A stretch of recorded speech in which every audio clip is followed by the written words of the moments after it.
Mr. Southgate, Sebastian Rieder, 20 Minutes Switzerland. After the Italian match, I had a clash with Spalletti because I compared Switzerland and Italian with two cars, Fiat Panda and Ferrari. Now the question to you, if we look at the market value and the performance so far, what would you say is England big, heavy, maybe slow Rolls-Royce, and Switzerland fast Mini Cooper? Well, Switzerland have been excellent. There's no doubt that they have a great spirit. They have some very good players. They have a clear way of playing that has caused a lot of problems for other teams. Of course, the valuation on English players is always high because our league is the only one that can afford to pay that sort of money. So there's a different valuation, and football matches aren't played on balance sheets or by data. They're played on grass by human beings, and it's about what you do on the day. So we know what we're capable of. We know that in the last couple of games there's been signs that that's coming.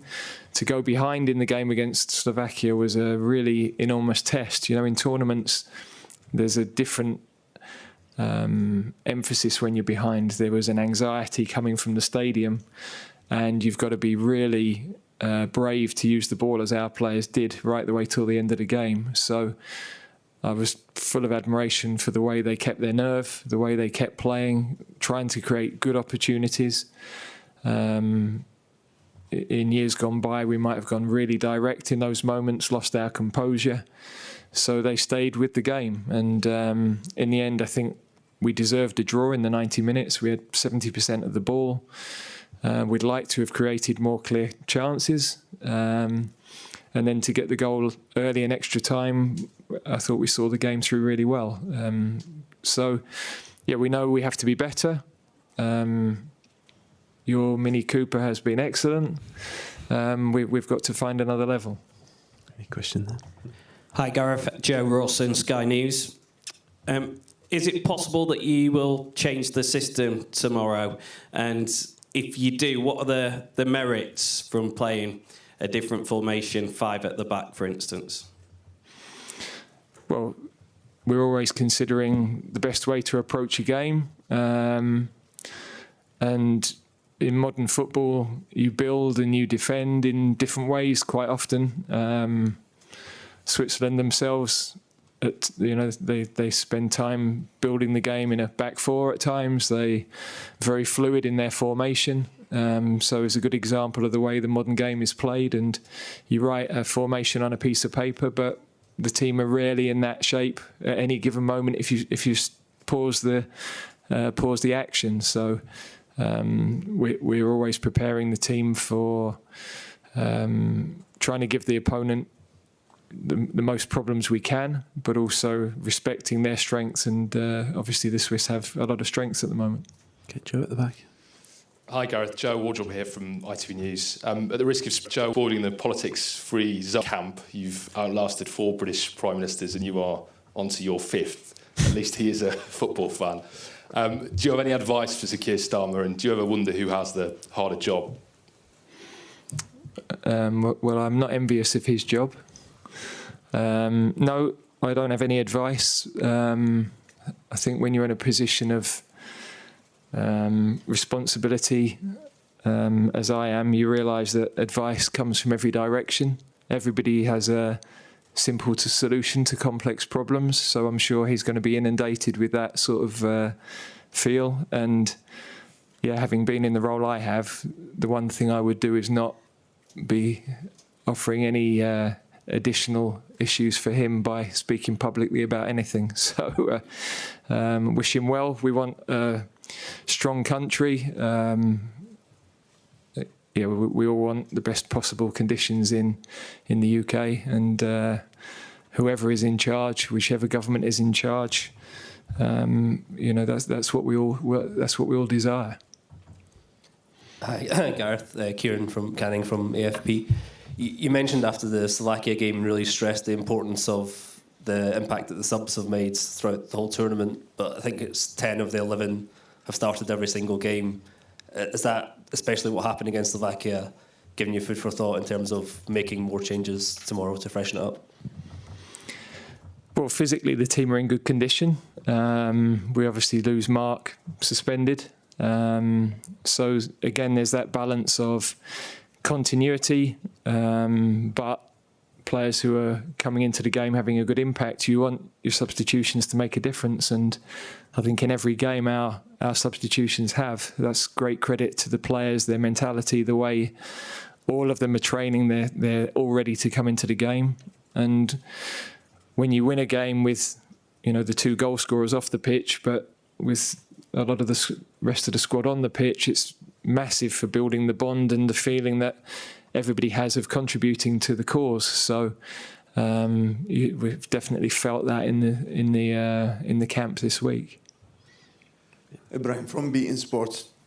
Jordan, Mark Guéhi played every minute from the beginning of the tournament in front of you. Any impact of missing him in this game, and what do you make of it? No, I think he's been brilliant since he come in, but it's an opportunity for somebody else to come in and take the role. And like I said earlier, everyone's here on merit because they've had a great season with the club, and so whoever's ready to play tomorrow, they're going to be ready and to take the challenge on. Frida Fagerlund, Aftonbladet Sweden. Question for Jordan. Obviously, you and your teammates, you don't have that much time together. You play under different types of managers with different philosophies and style of plays. Would you say it's been more challenging to sort of find your identity on the pitch this time around in this tournament? And if yes, why would you say that is? No, I don't think so. Me as a goalkeeper, you've got to keep your own identity in the shape, the manager and the staff, and the way we want to play.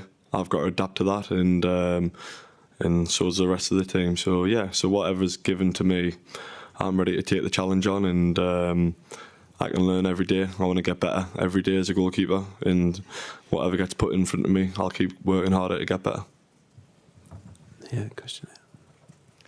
Hi Gareth, Etienne Vuillemin from Switzerland, CH Media.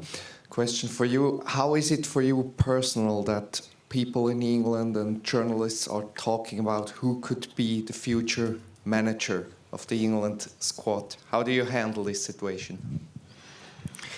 It's a fact of life, you know. If you're in one of the most high-profile jobs in world football, then there's always going to be speculation. There's always going to be assessment of what's going on. So yeah, I'm not worried. When I was a young manager, you're trying to forge a career, and you're worried that if the first job doesn't go well, you'll never get another job. So you worry about failing, and you worry about getting the sack, and you worry about all those things. When you're older, I'm 53, I'm not worried about losing, I'm not worried about what might go wrong. We have an opportunity tomorrow to get to another semi-final. It's a positive challenge, and that's how I view it. So, yeah, the downside for me is irrelevant. It's about going for it now. That's been my mindset for quite a while, and certainly it's been my mindset through this tournament, because you know that there's always going to be reaction to how we play as well as the result. It's the nature of the role that I have. Okay, Tom Barkley, and then two at the front. Tom Barkley from The Sun. Just a question for Jordan. You've played in lots of different systems over the years with England. I just wondered, what's the difference, you know, from a technical point of view as a goalkeeper between playing three at the back and a back four? I don't think there's much difference, to be honest. Like the manager said earlier, no one's in that exact position at the right time. It's just about us being balanced no matter what formation you play, being in the right positions. But as a goalkeeper, it's a bit different. I don't have to worry as much. But yeah, if it's back three or back four, the shape's going to be roughly the same anyway. Jack Pickford.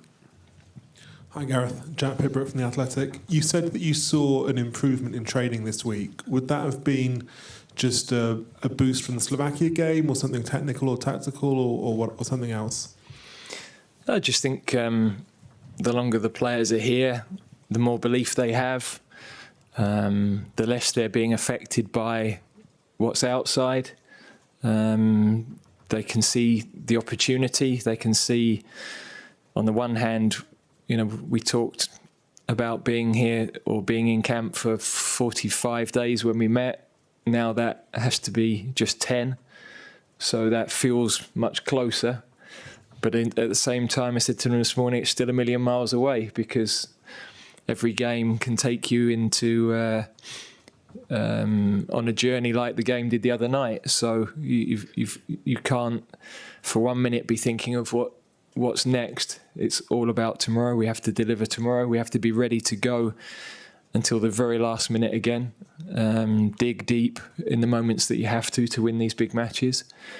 But they're highly motivated guys, and they can see the possibility of a semi-final. So understandably, there's a buzz about them, and they're excited to take that challenge on.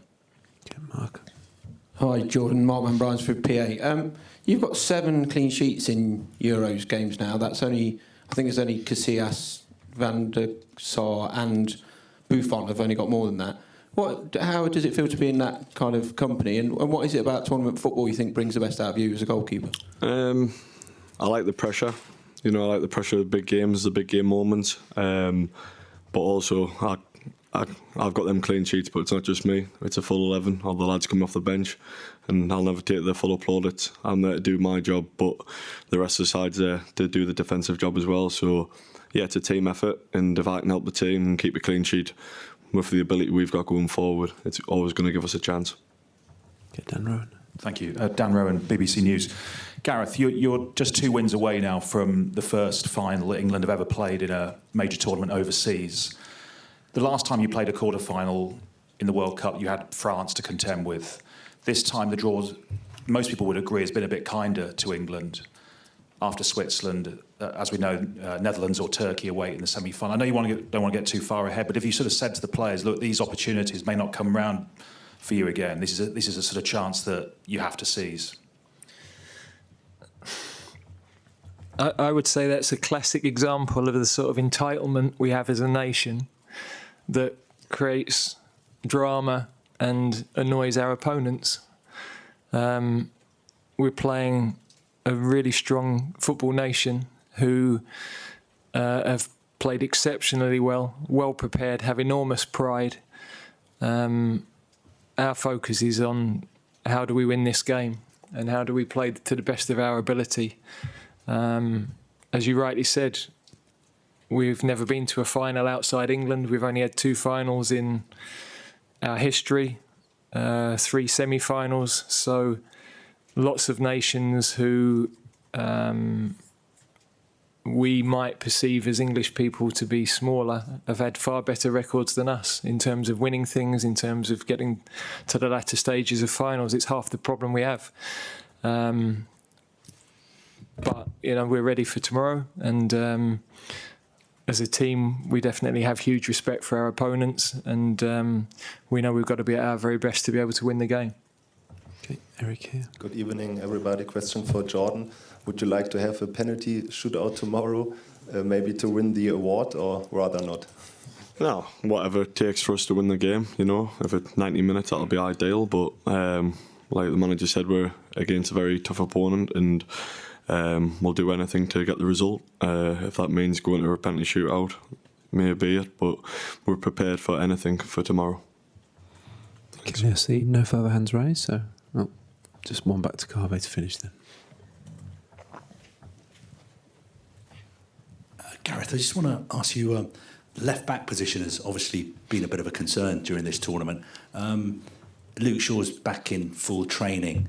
Is he fit to start the game tomorrow, and how much of a risk would it be for him to start the game, considering he hasn't played since February? And if he doesn't play, what are your other options tomorrow? Well, Kieran Trippier has been absolutely outstanding for us. So Luke is available. He's available to start.